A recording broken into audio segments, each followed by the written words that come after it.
ত্রয়োদশ জাতীয় সংসদ নির্বাচন সামনে রেখে সংবাদ মাধ্যমের মুখোমুখি বিএনপির মহাসচিব মির্জা ফখরুল ইসলাম আলমগীর। আসন্ন নির্বাচন ঘিরে নিরাপত্তা প্রস্তুতি ও অবৈধ অস্ত্র উদ্ধারে সরকারের ভূমিকা নিয়ে জানতে চাইলে তিনি বলেন, এটাতে খুব উদ্বিগ্ন, কনসার্ন। বিশেষ আমি মনে করি এটা সরকারের একটা ব্যর্থতাই বলবো যে তারা অস্ত্র উদ্ধার করতে পারেনি এবং এখন পর্যন্ত আইনশৃঙ্খলা পরিস্থিতি সেই রকম একটা উন্নত হয়েছে বলে আমার কাছে মনে হয় না।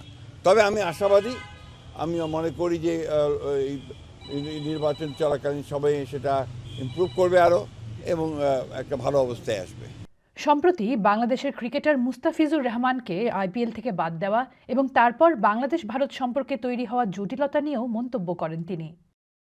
এই ক্রিকেটের ব্যাপারে আন্তর্জাতিক রাজনীতির প্রশ্ন জড়িত আছে, আমাদের দেশের সম্মান জড়িত আছে। নিঃসন্দেহে আমাদের একজন ক্রিকেটারকে অপমান করা হয়েছে, আমরা মনে করি এটা আমাদের দেশকেই অপমান করা হয়েছে।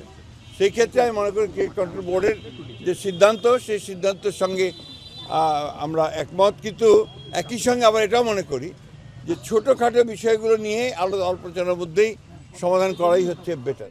এছাড়া সাংবাদিকরা উত্থাপন করেন তিস্তার পানির প্রসঙ্গ।